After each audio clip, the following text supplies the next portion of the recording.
सभी को प्रणाम। जय श्री राम। जय श्री राम। आजकल लोग जय सिया राम भी बोल रहे हैं। जय सिया राम। जय श्री राम। श्री हरिओम फिल्म्स लोखंडवाला मुंबई द्वारा आयोजित दीपावली स्नेह मिलन एवं सीरियल फर्स्ट लुक पोस्टर लोकार्पण the great monk Swami Vivekananda के इस गरिमामयी कार्यक्रम में मैं आप सब लोगों का स्वागत करता हूं, अभिनंदन करता हूं। यहाँ उपस्थित मंच पर हमारे मित्र श्री अमरजीत मिश्र जी और हमारे दूसरे मित्र जो जयपुर के ही हैं और आप लोगों के बीच में बहुत अधिक प्रसिद्ध भी हैं। काफ़ी इन्होंने फिल्मों का वितरण किया है, उस जगत में भी इनका विशेष नाम है। ऐसे श्रीमान कमल मुकुट जी, ये हमारे जयपुर के रहने वाले हैं। हमारे श्री नरेंद्र जी और हमारे स्वामी जी जिन्होंने गणेश वंदना की।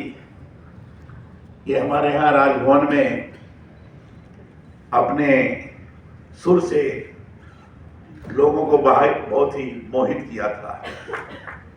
अभिजीत जी इन्होंने आज गणेश वंदना करके फिर से उसी प्रकार की स्थिति का निर्माण हम सब लोगों के हृदय में किया है। ऐसे श्री अभिजीत जी, हमारे जो कवि जी हैं जो हमारे बारे में कुछ बोले हैं, दुबे जी हैं, कौन है? महेश जी हमारे यहाँ अग्र पंक्ति में बैठे हुए सभी सम्मानित महानुभाव, बाकी के सभी हमारे सम्मानित महानुभाव और विवेकानंद सीरियल में जिन्होंने काम किया या कर रहे हैं, जिनका मैंने स्वागत भी किया है। ऐसे सम्मानित सभी अभिनेता और अभिनेत्रीगण, हमारे पूर्व विधायक और कॉर्पोरेटर जिन्होंने अभी आकर सम्मान किया है, ऐसे सभी बंधुगण, हमारे जिलाध्यक्ष जी बैठे हुए हैं, अरुण जी ना, और यहाँ उपस्थित सभी गणमान्य जन, बहनों, हमारे पत्रकार मित्रों अगर कोई हैं तो, और छायाकार बंधु। मैं अपने व्यक्तिगत कार्य की दृष्टि से मुंबई आया हुआ था। कृष्णा जी को जानकारी हुई तो इन्होंने इस कार्यक्रम का आयोजन किया। इसके लिए मैं कृष्णा जी का बहुत ही आभारी हूँ। आप सबों के बीच में दीपावली स्नेह मिलन के नाम पर मिलने का अवसर प्रदान किया और साथ ही साथ विवेकानंद सीरियल के पोस्टर के लोकार्पण के दृष्टि से भी यहाँ आयोजन किया। मुझे बड़ी प्रसन्नता हुई जब पता लगा कि विवेकानंद जी पर एक सीरियल बना रहे हैं। जब पहले विवेकानंद जी पर सीरियल शुरू किया जा रहा था तो सबसे पहले इन्होंने गीत का लॉन्च किया था, गाने का। उसमें भी इन्होंने मुझे बुलाया था और ऐसा सुयोग बैठा है कि अब सीरियल के पोस्टर का भी लॉन्च जब किया है तो मुझे उसने बुलाया है। ये मैं अपना सौभाग्य ही मानता हूं। विवेकानंद जी को कौन ऐसा है जो नहीं जानता? विवेकानंद जी का बचपन कैसा बीता, किस ढंग से बीता, ये बताने की आवश्यकता नहीं है। शुरू से ही खोजी वृत्ति के रहे, हर चीज को तर्क की कसौटी पर कसते रहे और उन कसौटी पर नहीं कोई आता था और मानने के लिए तैयार नहीं होते थे। अद्भुत प्रकार के प्रतिभा के धनी थे। प्रारंभ से ही उनके मन के अंदर ये भाव जगा था कि भगवान है, कहां है, कौन कहता है कि ईश्वर है? किसी ने अगर देखा है तो मुझे बताए। साधु, सन्यासी, संत, महात्मा, विद्वज्जन जिससे भी संपर्क करते थे तो पूछते थे, आपने ईश्वर को देखा है? संतोष पर जवाब कहीं नहीं मिलता था। बड़े हुए इसी प्रकार की खोज में लगे रहे। संयोग से एक बार इनका जाना हुआ स्वामी रामकृष्ण परमहंस के आश्रम में, जिनका चित्र यहां बना हुआ है, पोस्टर में लगा हुआ है। और वही बात उन्होंने रामकृष्ण परमहंस से भी पूछा था और कहा था, आपने ईश्वर को देखा है? तो उन्होंने तुरंत जवाब दिया कि देखा ही नहीं है, मुझसे बात भी मैं करता हूं। देखा तो है ही, नहीं मुझसे बात भी करता हूं। यह आश्चर्यचकित थे। किसी ने उनको कहा था कि आप जाइए रामकृष्ण परमहंस जी के यहां, आपको नौकरी मिल जाएगी। पारिवारिक स्थिति के कारण उनको नौकरी की तलाश थी, तो गए थे नौकरी की दृष्टि से। और जाते ही रामकृष्ण परमहंस ने देखकर ही कहा, अरे तुम्हें तो बहुत पहले से मैं ढूंढ रहा था, कहां थे तुम? आ गए। ये भी आश्चर्यचकित थे। मन में था कि हम तो नौकरी मांगी, लेकिन पहला सवाल इन्होंने यही किया, क्या आपने भगवान को देखा है? उन्होंने कहा देखा है। इसके पहले भी मिले थे, उस समय भी उन्होंने प्रश्न किया था, लेकिन उस समय उनको ध्यान में नहीं था कि शायद इस प्रकार का उत्तर मिलेगा। रामकृष्ण परमहंस ने यह भी कहा कि तुम नौकरी चाहते हो तो मां से जाकर मांग लो, भगवान से मांगे। वो गए, मां से प्रार्थना किया उन्होंने, नौकरी मांगना भूल गए और उनका, आए मां मुझे ज्ञान दो, बुद्धि दो, विवेक दो। ज्ञान दो, बुद्धि दो, विवेक दो, श्रद्धा दो, भक्ति दो। ये उन्होंने अच्छा 3 बार स्वामी जी ने कहा जाकर, उन्होंने इसी शब्द को दोहराया और अंत में धीरे धीरे ऐसा आकर्षण बढ़ा कि स्वामी जी के पास जाना शुरू कर दिया।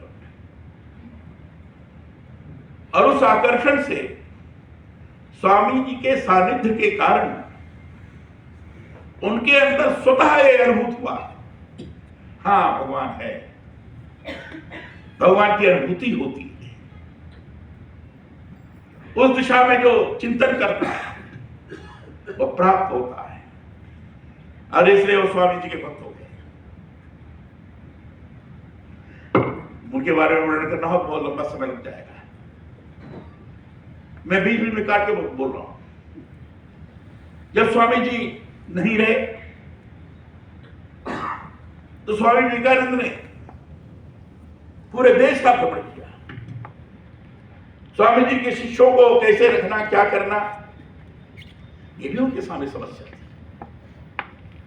उनकी प्रबंध व्यवस्था करते हुए पूरे देश का भ्रमण किया, और देश के भ्रमण करने के बाद उन्होंने दिल्ली जब आए उस समय उनका नाम कोई दूसरा था, मुझे इस समय स्मरण नहीं हो रहा है, ध्यान नहीं आ रहा है। कोई कह रहा है कि नरेंद्र नहीं तो था ही। वो स्वामी जी के बनने के बाद दिशा ये नाम, दिल्ली जब गए तो यही नाम। दिल्ली से वो राजस्थान की तरफ प्रवेश किया, राजस्थान में अलवर गए, अलवर से होते हुए और आगे बढ़े, फिर खेतड़ी गए। खेतड़ी के महाराज जी थे, उनके यहां रहे और उनके यहां ही उन्होंने काफी दिन रहकर उसी समय शिकागो में सर्वधर्म सम्मेलन की बात चल रही थी। लोगों ने कहा स्वामी जी को जाना चाहिए। अब स्वामी जी के बाद खर्चा किराया कैसे जाए?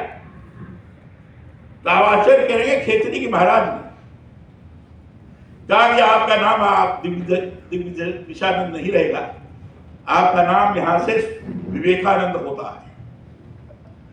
खेतरी के महाराज ने उनका नाम विवेकानंद, और वहां जो पोशाक आप पहने हुए देखते हैं विवेकानंद की, वो पोशाक उन्होंने दिया और साफा दिया। खेतड़ी के महाराज ने उनको साफा पहनाया, पोशाक पहनाया और कहा आप जाइए। बीच की घटना के बारे में बड़ा उल्लेख करना होगा, इसलिए उसको छोड़ते मैं आगे बढ़ रहा हूं। वो गए, उनका प्रबंध हो गया, किराए का प्रबंध हो गया, गए शिकागो पहुंचे। लोगों को लगा कैसा महात्मा है। जब कहते थे मैं सब धर्म सम्मेलन में भाग लेने आया हूं, तो कई लोग हंसूर आते थे। किसी तरीके से उनको प्रवेश मिल गया, वहां भी संपर्क था और उसकी भी घटना है। एक प्रवेश मिल गया, गए। अंत में हुआ कि भारत से आए हैं, इनको अंत में बोलने का 2 मिनट या 5 मिनट ऐसे नहीं था, 5 मिनट बोलने का मौका मिलेगा। ये 1893 की बात है। 5 मिनट बोलने का या 2 मिनट ऐसा था।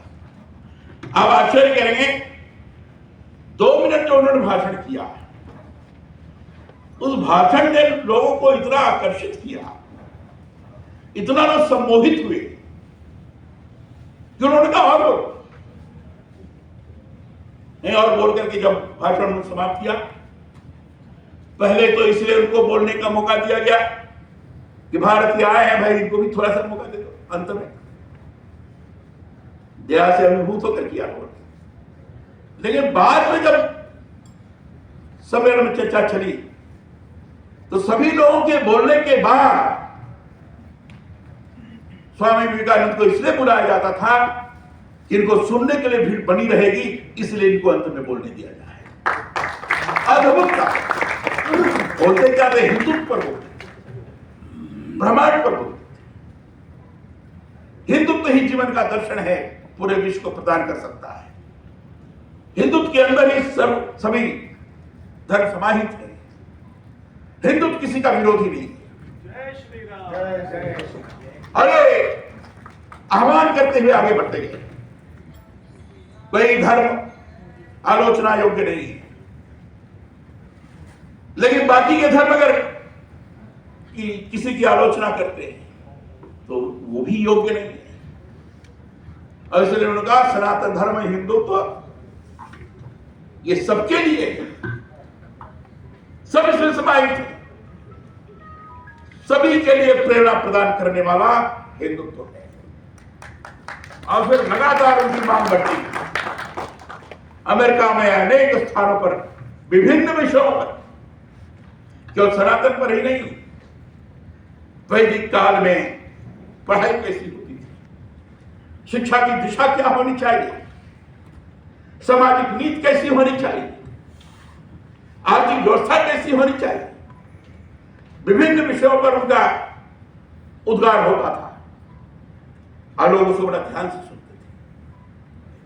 जब लोगों को लगने लगा कि अरे स्वामी विवेकानंद के नाम पर इस तरीके से जनता आ रही है, तो यूरोप के देशों में भी बुलाना शुरू किया। इंग्लैंड में तो विषय रख करके उनको बुलाया गया था, शिक्षा के ऊपर बोलने की बात कही। शिक्षा पर जो उन्होंने भाषण किया, कहते हैं कि ऐसा भाषण न भूतो न भविष्य, इस तरह का भाषण था। बड़े बड़े शिक्षाविद उनके पास आना शुरू किए। तो सभी ज्ञान के सभी क्षेत्रों में अद्भुत प्रकार की पकड़, इस प्रकार की प्रतिभा स्वामी विवेकानंद के अंदर, और सबका आधारभूत दर्शन हिंदुत्व का, आधारभूत दर्शन हिंदुत्व का, इसके अंतर्गत सारी चीजें समाहित है। यह उन्होंने पूरे विश्व के अंदर स्थापित करके दिखाया है। कहते थे नौजवान को अपने शरीर ठीक रखो, स्वास्थ्य ठीक रखो। और स्वास्थ्य ठीक रहने के तो कभी कभी वो कहते थे एक बार गीता मत पढ़ो, फुटबॉल खेलने जाओ, फुटबॉल खेलो, स्वास्थ्य को ठीक रखो। स्वस्थ तन रहेगा तो स्वस्थ मस्तिष्क का विकास होगा। जब लगातार युवकों को कहा युवा पश्चिमी देशों के संस्कृति में न रम जाए, इसलिए भारतीय संस्कृति को प्राथमिकता देते हुए जहां है हम हैं स्थानीय आधार पर भी उनकी सभ्यताओं को उसके साथ जोड़ते हुए हम चले, ताकि हर दृष्टि से समाज के लोगों को लगे कि हमारे साथ है, हमारे साथ जुड़ा हुआ है। यह स्वामी विवेकानंद का कर्तृत्व था। पूरे विश्व में उन्होंने एक आदर्श प्रस्तुत किया। भारत में लोगों को लगने लगा कि एक ऐसा संत गया है जो विश्व को अपनी तरफ स्वयं अपने प्रतिभा के आधार पर आकर्षित कर रहा है। ऐसे थे स्वामी विवेकानंद। आयु बहुत कम थी, 32 वर्ष की आयु में चले गए। आज स्वामी विवेकानंद की जरूरत है। सनातन के साथ छेड़छाड़, हिंदुत्व को गलत तरीके से परिभाषित करने का प्रयास, संकीर्ण दृष्टि दिखाने की कोशिश, ये बड़ा खतरनाक है। अपनी भारतीय परंपरा, भारतीय संस्कृति सबके लिए खतरनाक है। जो लोग इस भाषा का प्रयोग करते हैं और कहते हैं संविधान परक नहीं है, मैं उनको कहना चाहता हूं संविधान को ठीक से पढ़ो। अभी मैंने प्रियम्बल आपको सामने पढ़ा। प्रियम्बल के अंदर हम भारत के लोग, ये पहला शब्द है। हम भारत के लोग माने सभी लोग आ गए, सभी पंथ के आ गए, सही संप्रदाय के आ गए, सब एक साथ जुड़कर काम करें। व्यक्ति की गरिमा बनी रहेगी, स्थापित रहेगी, लेकिन व्यक्ति के अंदर का सामूहिक प्रभाव, सामूहिक भाव जागृत होता रहेगा। इसको साथ में लेकर चलो। किसी पंथ से भी द्वेष मत करो। ये सारी बातें कही गई, यही तो सनातन है। और मूल संविधान की प्रति आप देखेंगे तो पहले ही पन्ने पर कमल का फूल है, वो है पहले पन्ने पर। और हर संविधान 22 भाग हैं। हर संविधान के हर भाग के पहले भारतीय सभ्यता और संस्कृति का प्रतीक के रूप में उकेरा गया है। नंदलाल बोस जो शांति निकेतन के बड़े कलाकार थे, उन्होंने चित्रकारी की है। उदाहरण के तौर पर जैसे मोहनजोदड़ो हड़प्पा की खुदाई, उसमें जो पुल मिला है वह बहुत बड़ा, एकदम जोरदार।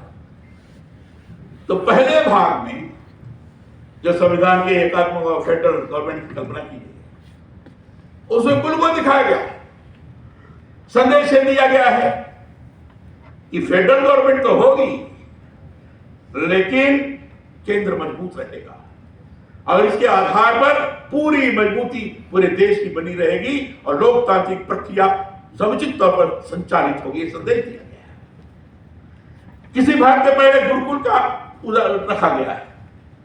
फंडामेंटल राइट्स के पहले जो चित्र उकेरा गया है, भगवान राम, लक्ष्मण, सीता अयोध्या को बने, अर्थात भगवान राम को मर्यादा पुरुषोत्तम राम, जिन्होंने अपने कर्तव्य का दृढ़ता के साथ पालन किया और कर्तव्य से ही अधिकार की स्थिति का निर्माण होता है, इसको दर्शाया। डायरेक्टिव प्रिंसिपल के पहले जो चित्र दिया गया है वो भगवान कृष्ण अर्जुन को संदेश दे रहे हैं। गीता का संदेश यही है, कानून अच्छा बनना चाहिए। अब कानून के आधार पर उसका इंप्लीमेंटेशन भी अच्छा होना चाहिए, तब समाज चलेगा। एक एक करके आप देखेंगे, महापुरुषों का भी है, छत्रपति शिवाजी महाराज का है, गुरु गोविंद सिंह का भी है, अकबर का भी है, विक्रमादित्य महाराज का भी है, सबका चित्र है। अंतरिक्ष का भी है, हिमालय का भी है, वनस्पतियों का भी है। उसको देखने के बाद, संविधान को देखने के बाद लगता है कि तो भारतीय संस्कृति और सभ्यता से ओतप्रोत हमारा भारत का संविधान है। ऐसे ग्रंथ ऐसा है जो किसी भी धार्मिक ग्रंथ से पवित्र है, इससे ज्यादा ही पवित्र है। ये जरूर करना है।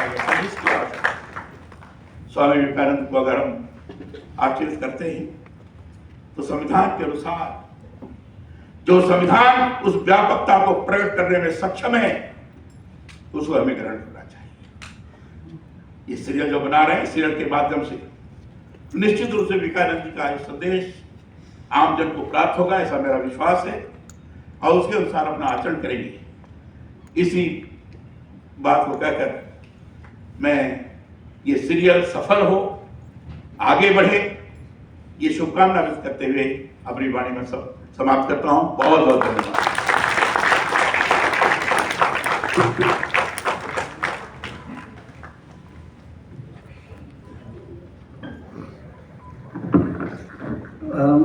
महामहिम राज्यपाल